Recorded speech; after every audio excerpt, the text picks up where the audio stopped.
ఇలాంటివి చేయాలంటే భయపడాలి. ఫామ్ ఆయిల్, కెమికల్స్ తో కల్తీ నెయ్యి తయారు చేశారని సిట్ నివేదిక ఇచ్చిందని సీఎం చంద్రబాబు పేర్కొన్నారు. వైసీపీ హయాంలో చాలా అపచారాలు చేశారు, మళ్లీ ఎదురుదాడి చేసే ప్రయత్నం చేస్తున్నారు. ఒక కరడు గట్టిన నేరస్తుడి తరహాలో నిన్న ఆయన అబద్ధాలు చెబుతున్నారు. ఇలాంటివి చేయాలంటే భయపడే పరిస్థితి రావాలని సీఎం చంద్రబాబు అన్నారు.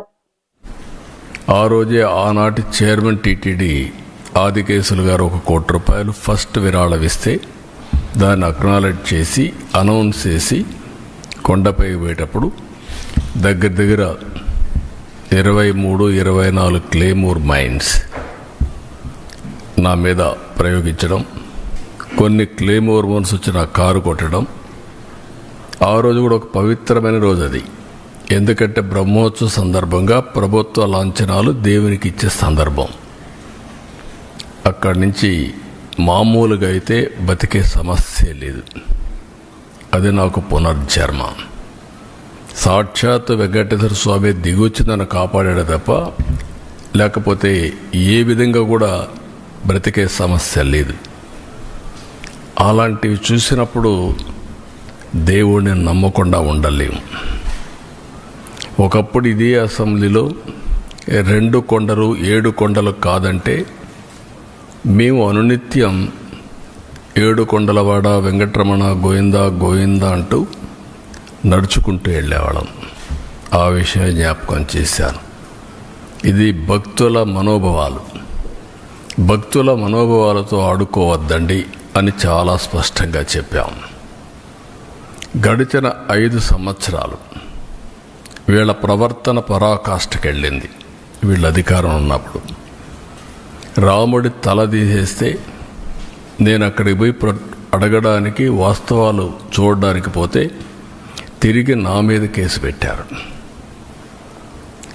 అంతర్వేదిలో రథం తగలబడిపోతే అడిగితే కంతిరీగలు కాల్చాయి, అంతేగాని ఎవరికి సంబంధం లేదని. ఆంజనేయుడి తోక కట్ చేసి పగలు కొడితే అడిగితే ఆ రోజున్న పాలకుల యొక్క గర్వం చూస్తే బొమ్మే కదా, ఏమైపోతుంది, మళ్ళీ ఇంకో బొమ్మ పెట్టుకోండి అని మాట్లాడారు.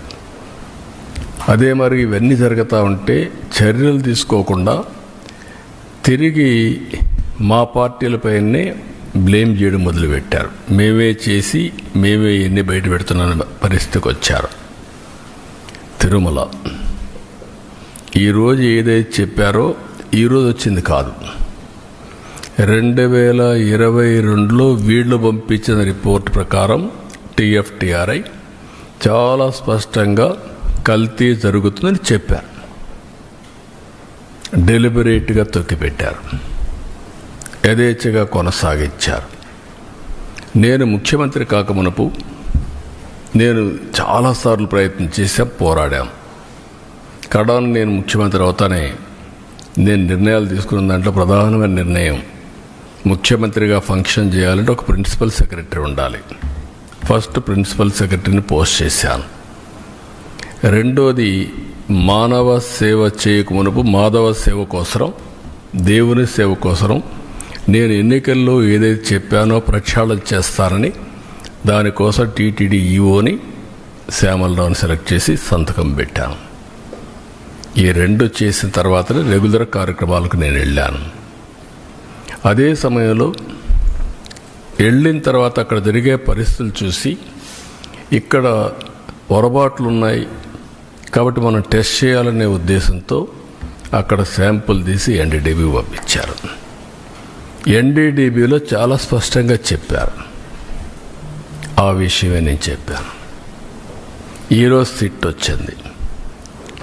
అసలు సిట్లో మీరు చూస్తే మొత్తం కెమికల్స్తో, పామాయిల్తో నెయ్యి తయారు చేసే పరిస్థితికి వచ్చారు. ఇప్పుడే కేశవ్ గారు చెప్పినట్టు దాంట్లో మళ్ళీ ఆ కెమికల్స్ కూడా కొన్ని ఆయిల్తో తయారు చేస్తారు, కొంతమంది యానిమల్ ఫ్యాట్తో కూడా తయారు చేస్తారనే పరిస్థితికి వచ్చారు. అంటే దేవుడు అంటే లెక్కలెత్తనం, డెలిబరేట్గా అపవిత్రం చేయడానికి మీకు విశ్వాసం లేకపోవచ్చు. విశ్వాసం లేకపోతే ఆ జోలుకు రావద్దండి. విశ్వాసం ఉండే భక్తుల మనోభావాలు దెబ్బతీయడానికి, లేకపోతే దేవుని యొక్క పవిత్రత దెబ్బతీయడం, ఇది చాలా దుర్మార్గం. ఇది మామూలు కాదు, ఇది మహాపాపం. నేను చాలా స్పష్టంగా చెప్తున్నా. ఇంతవరకు చరిత్రలో వెంకటేశ్వర స్వామి జోలికి ఎవ్వరూ రాలేదు. మీరు ఇంకా చరిత్ర డీప్గా వెళ్తే బ్రిటిష్ వాళ్ళు కూడా వెంకటేశ్వర స్వామి జోలికి రాకుండా మిగిలిన దేవాలయాలు చేసినా ఇక్కడికి వచ్చినప్పుడు మాత్రం వాళ్ళు ఇంకా ఇంప్రూవ్ చేశారు. రికార్డ్స్ కానీ, పద్ధతులు కానీ, సాంప్రదాయాలను కానీ ఇంప్రూవ్ చేశారు. That is the power of God. అలాంటి దేవుడి దగ్గర మీరు చేసిన అపచారం చూస్తే దుర్మార్గమైన అపచారం. ఈరోజు మళ్ళీ నిన్న మొన్న మీరు మాట్లాడుతూ ఉంటే చూస్తే ఎంత దుర్మార్గంగా మాట్లాడుతున్నారంటే, నేను అపాలజీ చెప్పాలి, మేము చెప్పాలి. రెండోది, బూతులు తిడితే కూడా భరించాలి. అంటే మీకు రాజ్యాంగం పైన గౌరవం లేదు. ముఖ్యమంత్రి కానీ, డిప్యూటీ సీఎం కానీ, ప్రభుత్వ అధినేతలు అంటే లెక్కలేతనం. ఎక్కడికక్కడ మీ ఇష్టానుసారంగా రౌడీజం చేయాలి. రౌడీజం చేసి మీరు అనుకునిందే వాస్తవాన్ని ప్రజలు మెప్పించాలి అంటే అంత నిస్సహాయంలో మేమందరం. అందుకే నేను అందరికీ పిలిపిస్తున్నా. ఇది చూసిన తర్వాత ఎక్కడ కూడా సిబిఐ రిపోర్ట్లో ఇది కల్తీ లేదని ఎక్కడా చెప్పలేదు. నేను అతని స్పీచ్ చూస్తే ఏమనాలో నాకు తెలియదు. కరుడు కట్టిన నేరస్తులు ఏ విధంగా అసత్యాన్ని నమ్మించడానికి ప్రయత్నం చేస్తారో అదే చేస్తున్నారు. నేను ఆంధ్రప్రదేశ్లో ఉండే భక్తులందరినీ ఒక సామాన్య భక్తుడుగా అపీల్ చేస్తున్నాను. రిపోర్ట్స్ అన్నీ మీ రోజుల్లో ఉంటాయి. దేవుని యొక్క పవిత్రత మనం కాపాడుకోవడం మనందరి బాధ్యత. ఫండమెంటల్గా ప్రతి ఒక్కరు, విశ్వాసం ఉండే ప్రతి ఒక్కరు దేవుణ్ణి దర్శనం చేసుకోవడమే కాదు, దేవునికి అపచారం జరిగినప్పుడు, అపవిత్రం జరిగినప్పుడు ఎవరైనా సరే ముక్త కంఠంతో ఖండించాల్సిన బాధ్యత మనపైన ఉంది. తిరిగి ఇలాంటి చేయాలంటే ఎవరైనా భయపడే పరిస్థితి రావాలి. ఈరోజు అందుకనే మేము ముగ్గురం కూర్చున్నాం. ఇది ఇంతటితో వదిలిపెట్టే సమస్య లేదు. ఏదైతే అపవిత్రత జరిగిందో భగవంతుడే మాకు ఈ సంకల్పాన్ని ఇచ్చాడు. భగవంతుడు కూడా ఒక్కొక్కసారి ఆయనకు నచ్చిన విధానం ద్వారా, వ్యక్తుల ద్వారా ప్రజల్ని సమాయత్తం చేస్తారు. అందుకే మాకు బాధ్యత అప్పచెప్పారు. ఇది దేవుని కార్యక్రమం కింద తీసుకుంటున్నాం, పవిత్రమైన కార్యక్రమం తీసుకుంటున్నాం. ఆ రోజు నాకు ప్రాణభిక్ష పెట్టా అంటే ఆయనే పెట్టాడు. నిన్న ఇన్ని కోట్ల మంది భక్తులు